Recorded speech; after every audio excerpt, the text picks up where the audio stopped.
आज आपण सगळ्यांचं फेवरेट आंब्याचं रायतं बघतो आहे। हे हा चीक लागलेला आहे।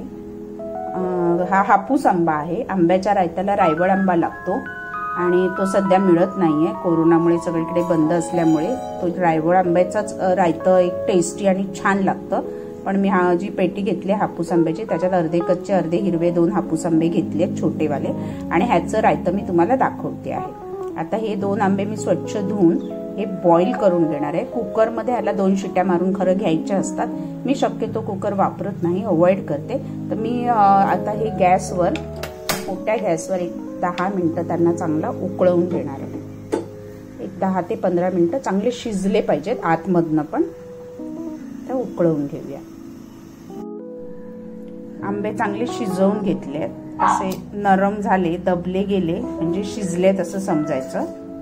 एक 15 मिनिटं मोठ्या गॅसवर मी त्यांना शिजवून घेतले, 10 ते 15 मिनिटं। आता हे याची स्किन वेगळी करून आतलं मांस असं कोळून, थंड होते गरम आहे, कोळून बाट तशीच ठेवायचे आणि मांस असं हाताने हे करून घ्यायचं आहे। असं हाताने त्याला चांगलं स्मॅश करायचंय। आता आपण त्याच्यासाठी जी पद्धत आहे, आता ही पद्धत मालवणातलीच आहे। माझ्या सासूबाई कामिनी पारधी आहे, ही त्यांच्या आजी असं बनवायच्या असं त्या म्हणून त्या सुद्धा असंच बनवायच्या। म्हणजे ही फार जुनी आणि पारंपरिक पद्धत आहे आणि आपण त्याच पद्धतीने करतोय। मला पण ते त्या पद्धतीने केलेलं फार म्हणजे फार टेस्टी लागतं आणि मला ते आवडतं। यूट्यूबला आता बऱ्याच ह्याला असे वेगळे वेगळे रायत्याचे व्हिडिओ आहेत, आपण ही पद्धत करून बघा, फार छान लागतं, एकदम मस्त टेस्ट येते। त्याच्यासाठी मी 2 मिरच्या घेतल्या आहेत। आता ह्याच्यासाठी बेडगी मिरच्या 2 घेतात। माझ्याकडे आता बेडगी मिरच्या नाही आहेत, लॉकडाऊनमुळे मिरच्या मिळत नाहीयेत, तर मी लवंगी मिरच्या 2च घेतल्यात, तिखट जास्त असतात म्हणून। बेडगी घेतल्या तर 3 ते 4 मिरच्या घ्या आणि अर्धा चमचे धने घेतले आहेत 2 आंब्यांसाठी आणि ते भिजवून घेतलेत मी, साधारण थोड्याशा कोमट पाण्यामध्ये भिजवले आहेत। आणि त्याच्यामध्ये लसूणच्या एक फोडणीमध्येच लसूण ठेचून आपण घालणार आहोत शक्यतो, पण मी आता वाटणामध्ये 3 पाकळ्या लसूणच्या घालून हे मी थोडं पाणी घालून मिक्सरला ह्याची पेस्ट करून घेणार आहे आणि ती पेस्ट गाळून घ्यायची आहे, तशीच नाही टाकायची आहे रायत्यामध्ये। मिरची जाडसर मिरची किंवा काय दाताखाली येऊ नये म्हणून ती गाळून घ्यायची। ही अगदी त्यांची पद्धत आहे, त्या जसं बनवतात तसं, आणि तसंच मी तुम्हाला दाखवते आहे। आता हे मी मिक्सरला पेस्ट करून घेते थोडं पाणी घालून। मिरची वाटून घेतली आहे मी, तुम्हाला पाट्यावर हवी तर पाट्यावर पण मऊसर वाटू शकता। आता हे बघा आंब्याचे साल काढून घेतली आहे। आता हे मी चमच्याच्या साहाय्याने ह्याच्यावर जे मांस आहे ते खरडवून काढून घेणार आहे। फुकट आपल्याला काहीच घालवायचं नाही आहे। हे बघा असं सगळं काढून घ्यायचं आहे।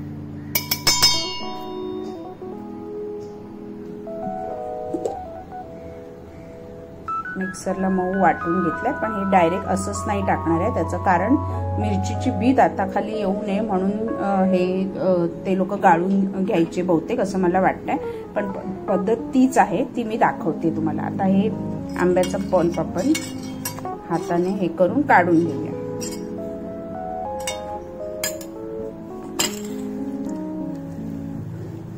थोडा गरम आहे, त्याला हाताने चिवळून असा हे करायचं आहे। काही जण बरेच जण मिक्सरला लावतात, तुम्हाला मिक्सरला हवं तर पल्प मिक्सरला पण त्याचं हे करून प्युरे करून घेऊ शकता।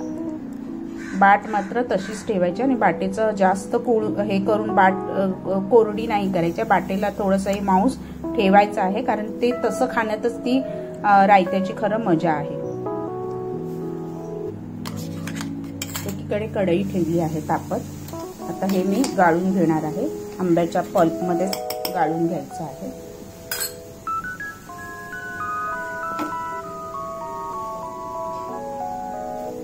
आपण जेवढं गाळून घेणार तेवढंच पाणी घ्यायचं, जास्त पाणी नाही, थोडं मिक्सर धुवून मी पाणी घेते।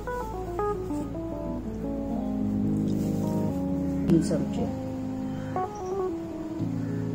रायतं हे रायवळ आंब्याचंच टेस्टी लागतं, म्हणजे छान एक त्या आंब्यांना चव असते, आंबट गोड आंबट गोड।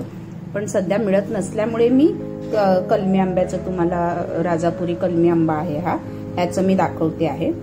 आता तेल चांगलं कडकडीत तापलं की त्याच्यामध्ये राई घालायची।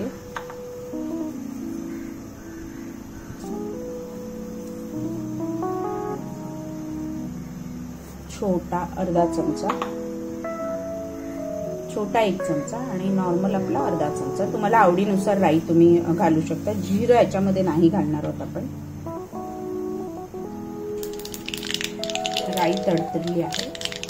5-6 लसूण पाकळ्या ठेचून घ्यायचं, चिरून नाही, ठेचून घ्यायचं.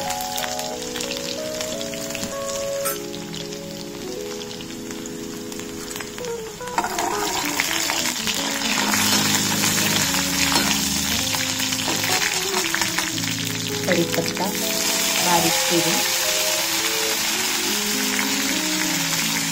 हिंग 1/2 टीस्पून,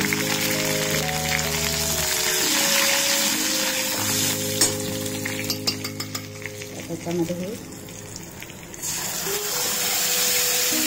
मँगो पल्प ओतून थोडं धुवून मी पाणी घेणार.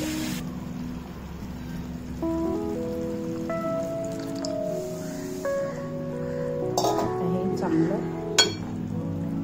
उकळी येईपर्यंत शिजवून घ्यायचं आहे. ऑलरेडी आपण मँगोला शिजवून घेतलेला आहे, पण आता मिरची आणि सगळं मसाले घातलेले आहेत ते चांगले शिजायला हवे.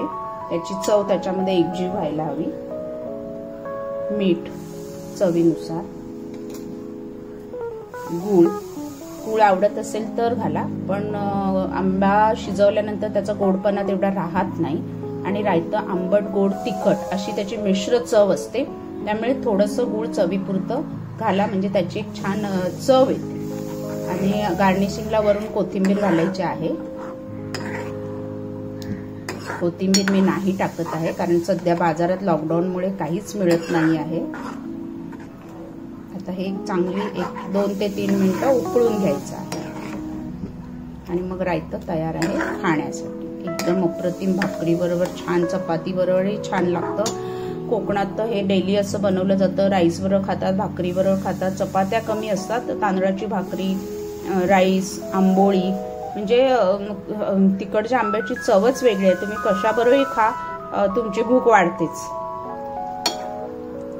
आता हे रायते बनवण्याचे फार वेगळे असे बरेचसे प्रकार आहेत कोकणात सुद्धा, पण हा पारंपरिक अगदी जुनी पद्धत आहे. माझ्या सासूबाईंच्या आजी बनवायच्या ही पद्धत, नंतर त्यांनी ते शिकल्या त्यांच्याकडनं आणि आता ती मी बनवते आहे. आणि अगदी सिंपल आहे, झटपट होणार आहे आणि फार टेस्टी लागतं. करून बघा.